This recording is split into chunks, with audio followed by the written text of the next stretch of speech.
Tuan-tuan dan puan-puan, ayo kita tumpukan perhatian kepada perkongsian ilmu keynote pertama kita pada pagi ini.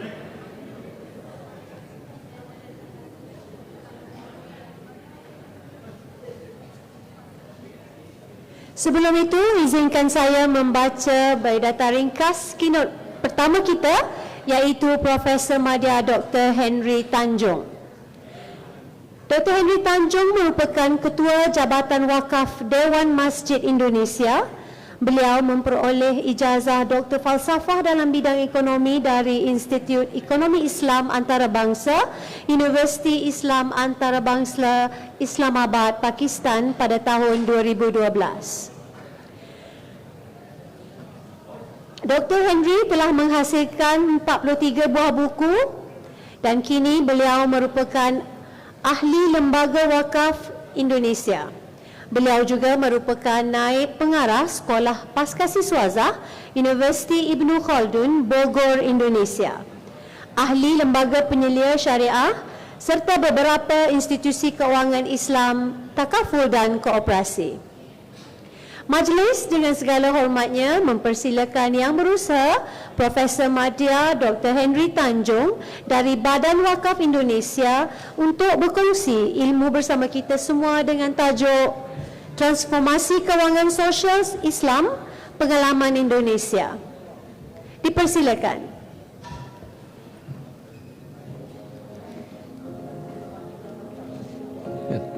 Next saja ya, next saja. Baik, bismillahirrahmanirrahim. Assalamualaikum warahmatullahi wabarakatuh. Saya nak mulakan dengan pantun lah. Ya, ini kalau negara Melayu kalau tak berpantun tak afdal ya. Kalau pergi ke Indonesia, jangan lupa ke Raja Ampat, Maidang Uniza Berjaya, Insaf 2024.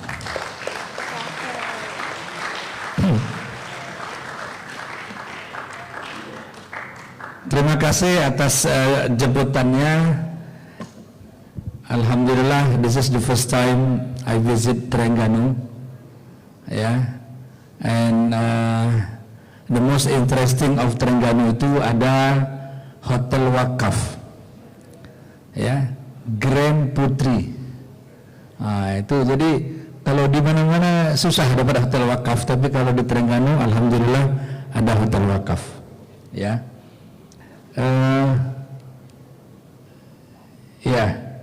Ini kita punya tajuk Islamic Social Finance Indonesia Experience, in English, tapi saya nanti campur-campur lah dengan bahasa. Sebab kalau full bahasa Indonesia itu agak beza juga. Macam tadi sifar, apa arti sifar? Saya tanya Dr. Rizal, apa arti sifar? Oh, sifar itu zero. Jadi ada bahasa Melayu yang saya tak paham. Jadi harus mencoba dengan English or bahasa campur-campur ya. Ini tadi sudah disebut saya menjadi member of Indonesian Wakaf Board selama 7 tahun.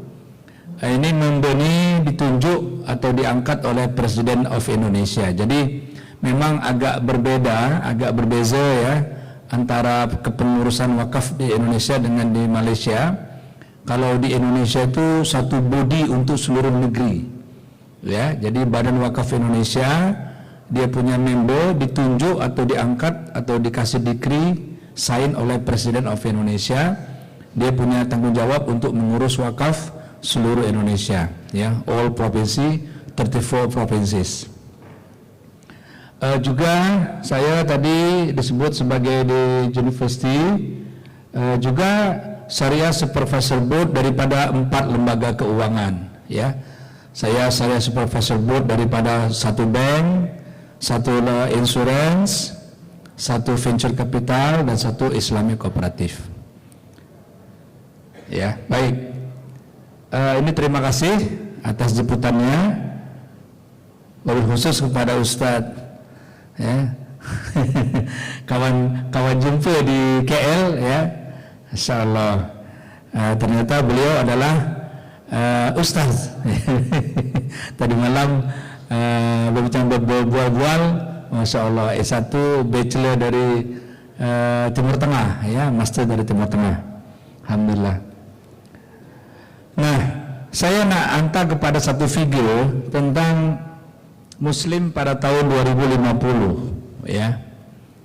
Kita mencoba membayang-bayang lah ya, tapi ini bukan membayang-bayang kosong. Ada dia punya ilmu ya, forecasting ya, statistics, talking about forecasting. Jadi pada tahun 2050 kira-kira ya, jumlah antara orang Kristen dengan orang Muslim itu hampir sama.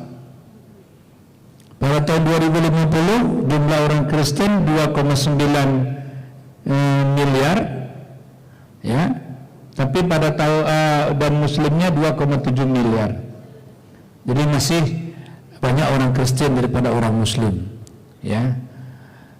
Dan agama-agama lain ya, dengan total 2050 projected population 9,3 miliar ya, atau billion ya. Nah, tapi pada tahun 2070 dia cross. Ya. Tahun 2070 kita masih hidup tak? Tahun 2070 berapa tahun lagi? 50 tahun lagi ya. Pada tahun 2070 kita sudah mencapai break even dan kita masuk melampaui daripada orang Kristen. Ya. Nah, jadi sesungguhnya the future is our world ya.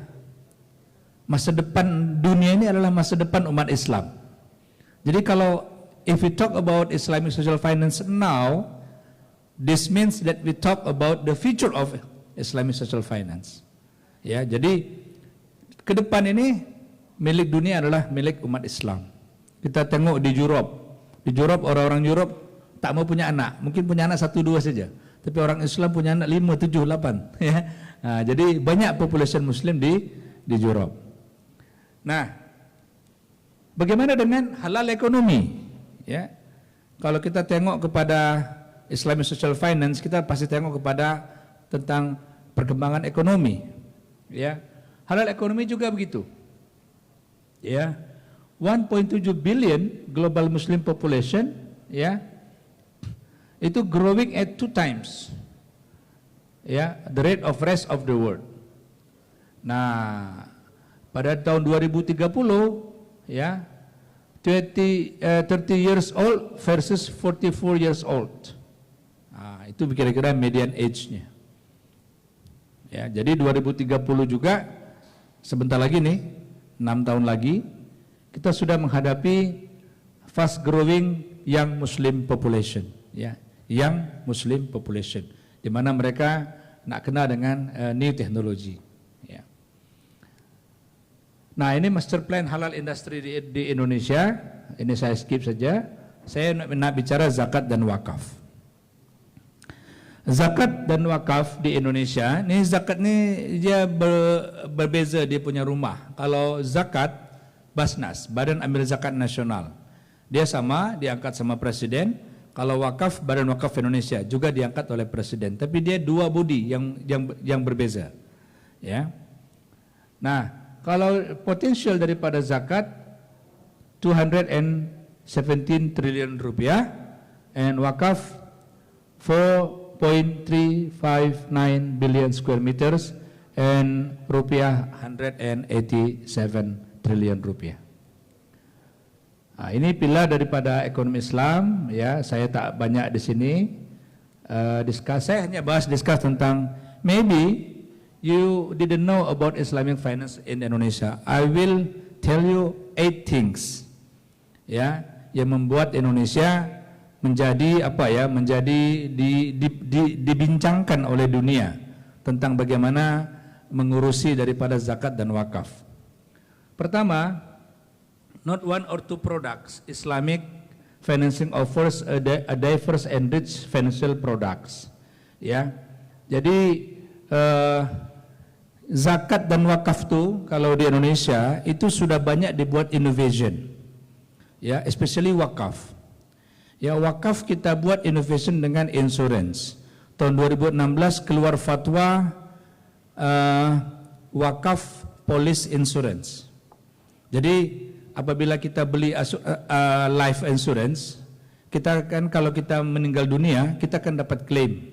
Nah, klaim itu 50% for wakaf, 50% for our ahli waris ya, bisa istri, bisa anak gitu. Jadi automatically when we die, we pay wakaf. Nah, ini produk dia disebut dengan wakaf police insurance. Kemudian di bidang Islamic capital market, kita punya wakaf cash wakaf link sukuk. Bagaimana mengkawinkan antara sukuk dengan wakaf. Jadi banyak sekali innovation dalam bidang Islamic social finance yang ada di Indonesia. Kemudian UNDP, ini juga ya, UNDP Innovative Financing Lab. Jadi UNDP itu buat laboratorium.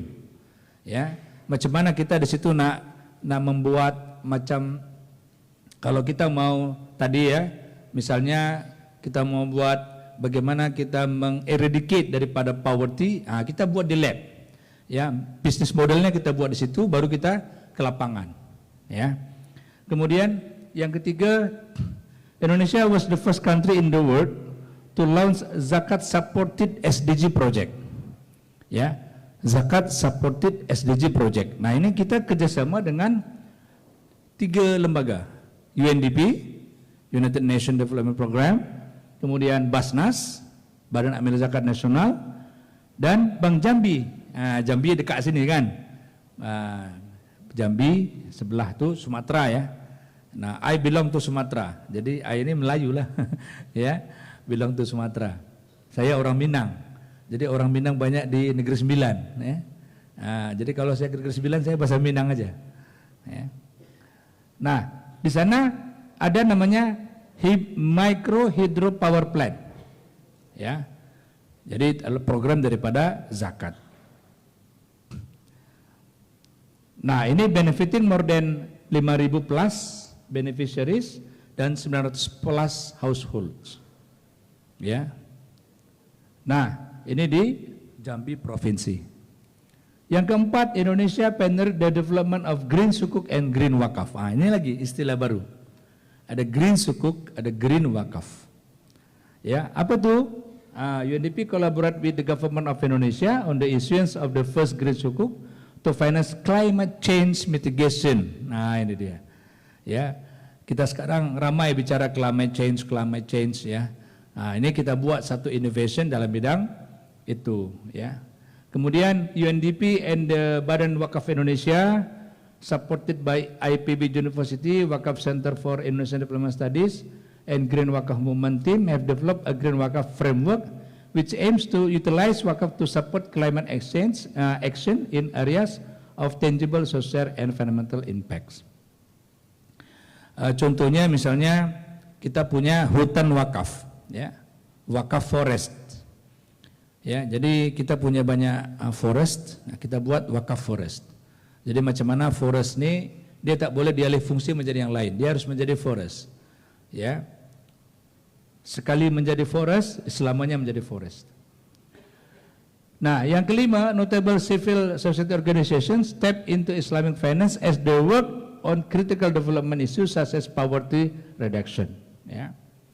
Nah, ini sama-samalah yang tadi juga dijelaskan ya bagaimana Maidam berupaya untuk mengurangi jumlah orang miskin ya. Jadi ini satu proyek ya namanya Tadamon ya. Tadamon. Nah, yang nomor 6, Indonesia is also home to the Center of Excellence in Islamic Finance for Sustainable Development Goals. Ya, ini established 2021. The Center of Excellence in Islamic Finance for SDG It's joint initiative with the intervention of Universitas Islam Internasional Indonesia, UNDP, and Islamic Development Bank. Ya. Yang ketujuh, Islamic finance plays a critical role in reducing the SDG gap. Ya, ini SDG by 2030 ya, itu ditargetkan seperti itu. Nanti lepas itu kita akan jumpa dengan ESG ya. Jadi tetap namanya sustainable itu tetap menjadi isu dunia. Ya. Nah ini juga ya kita coba untuk mengembangkannya lewat zakat, wakaf, sukuk, microfinance, takaful, insurance, ya, dan lain-lain.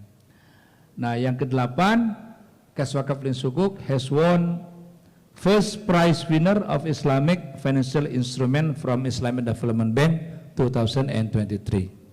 Ya, nah jadi ini produk nih, ya, Kes Wakaf dan Sukuk nih itu kita buat semasa saya menjadi Indonesian Wakaf Board, ya, selama 7 tahun tuh, ya, Mei yang lepas saya sudah tak lagi menjadi Indonesian Wakaf Board, ya. Nah di sini, alhamdulillah, ya, Kes Wakaf dan Sukuk ini dia kita terima, ya. Nah ini dia di situ, ya, ini, ya, ini Indonesia has won prize winner. The present Kes Wakaf dan Sukuk model can be enhanced in many ways to make a stronger and more lasting impact. Ini yang ada innovation antara wakaf dengan Islamic capital market, ya. Nah nanti juga di bulan Oktober 27-28 Oktober ada conference tentang Islamic capital market di Iran, di Teheran, juga akan membicarakanlah beberapa innovation dalam hal Islamic capital market, ya. Jadi this model has great potential and the prize aims to encourage the winner and other Islamic financial institutions to capitalize on it and take it to the next level. Considering this, the Islamic Development Bank Prize Selection Committee decided to award the ISDB Prize for Impactful, ya. Jadi judul dia, title dia Impactful Achievement in Islam Economics 2023 to Kes Wakaf dan Sukuk as the first place winner, ya.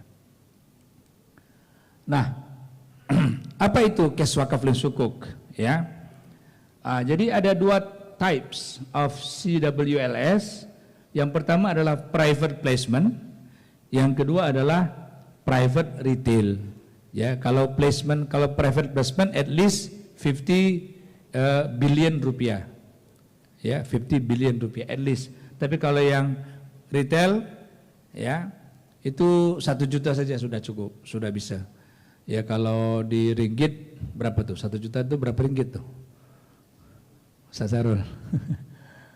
300. 300 ringgit sudah bisa beli Kes Wakaf dan Sukuk. Ya. Nah, itu kita buat sekarang sudah 5 series lah. Ya, sudah 5 series. Ya. Ini dia. Kemudian ini mekanisme dia, ya. Jadi mekanisme dia Kes Wakaf itu kita punya Nazir Indonesian Wakaf Board. Ini kemudian dia purchase sukuk ke Ministry of Finance, Ministry of Finance beri sukuk, lalu kemana dibuat duit itu? Duit itu dibuat untuk project financing, ya. Lalu kupon payment akan dia beri kepada Nazir, Nazir kemudian mengambil hak 10% daripada keuntungan, lalu kemudian diberikan kepada orang yang berwakaf. Jadi ini temporary cash wakaf. Jadi law di Indonesia mengenai wakaf itu mengakui adanya temporary cash wakaf, tidak selamanya yang mu'abbad, ya, ada juga yang wakaf muaqqat. Ini dia, ya, ini sukuk wakaf SW 001, sukuk wakaf 001 itu publish date-nya 10 Maret 2020, due date-nya 25. Jadi ini untuk 5 tahun. Ya. Ini sudah kita launch. Kemudian untuk yang retail, ya, yang retail juga sudah kita launch Oktober 2020, ya. Alhamdulillah. Nah, apa dia punya advantage? Advantage dia safe. Kenapa? Karena kes wakaf lin sukuk ni dia garanti by the state. Ya, jadi negara kerajaan menjamin. Ya, kemudian dia produktif, kemudian digunakan untuk social interest. Ya, nah dan kemudian ini juga akan membuat bergairah bagi para pewakaf, wabil khusus kes wakaf. Nah, ini the last point that I would like to deliver. Jadi kita punya wakaf transformation and innovation. Jadi dari kiri ini ke kanan sana kita ada transformasi. Kalau wakaf aset yang selama ini kita kenal ada 3M, masjid, makam, madrasah, kita nak coba geser menjadi cash wakaf, corporate wakaf, insurance benefit dan lain-lain. Ya, jadi sesungguhnya Islamic Social Finance ini kita bisa buat berjamaah, kita bisa buat sinergi. Ya, takaful itu Islamic Social Finance. Wakaf Islamic Social Finance kita bisa buat sinergi, ya, dan sudah ada produknya, ya, di Indonesia. Kemudian wakif juga begitu, wakif dari personal and individual atau tradition menjadi family, community, institutions, dan kita mencoba untuk wakaf itu bisa menjadi lifestyle kita, ya. Jadi saya baru jumpa orang Malaysia, ya, saya jumpa di Indonesia 4 hari yang lalu, ya, 3 hari yang lalu, Dr. Sa'ya daripada International Islamic Thought, ya, Triple IT. Saya tanya umur dia berapa? Bilang 76. Tapi tak ada penyakit, sehat. 76 tak ada penyakit, sehat, dan masih jalan tuh masih gagah. Saya coba tanya, Prof, bagilah rahasianya apa sehat tuh? Dia bilang banyak sedekah, banyak wakaf. Masyaallah, ya. Jadi yang ketiga socialization, ya, dari traditional group, konservatif, informal, kita menjadi apa? Formal curriculum, academic and seminar lokal, internasional, seperti ini nih, ya. Macam nih, acara macam nih itu sangat masif untuk kita sebarkan. Ya. Ini kan direkam, ya. Direkod, lalu nanti rekodnya kita sebar sebanyak-banyaknya untuk menjadi apa? Untuk menjadi pembelajaran, ya, bagi orang-orang lain yang ingin belajar. Lalu nazir, individual, hereditary, traditional institution, social orientation, menjadi professional nazir dan certified. Nah, Indonesia kita sudah mencertified nazir, ya. Dia punya title certified wakaf competence. Dia punya training 2 days and the last day untuk yang 3 days, ya, 2 days for training, 1 day for assessment, ya. Ini khusus Indonesia, ya, tapi dia punya 2 bahasa lah, ada bahasa Indonesia, ada English, ya, jadi masih bisa diikutin, ya. Dan ada beberapa kawan-kawan dari Malaysia yang ikut certification di Jakarta, ya. Kita sudah keluarkan ini, ya. Kemudian untuk ekosistem, ya, yang tadinya dari manual, unconnected, legal barriers, kita masuk kepada digital platform, e-reporting, legal harmonization dan synergy between institutions. Ya, jadi inilah transformasi yang kita lakukan Indonesia Experience. Mudah-mudahan ini membawa kepada kita satu penglihatan baru, ya, pencerahan kepada kita bagaimana kita melihat wakaf tidak sebagai traditional atheist, bukan. Ya, sebab kalau kita tengok pada sejarah, ekonomi dibangun dari wakaf, bukan dari zakat. Ya, Rasulullah ketika pindah dari hijrah dari Makkah ke Madinah, yang Rasul bangun pertama adalah pasar wakaf. Karena zakat itu dia untuk mengatasi kemiskinan, tapi untuk buat pembangunan dia perlu wakaf. Ya, nah inilah yang coba kita kembangkan terus dari tahun ke tahun supaya wakaf menjadi menjadi arus utama lah dalam pengembangan ekonomi Islam. I think that's all, ya. Daun selasih tumbuh di batu. Terima kasih and thank you.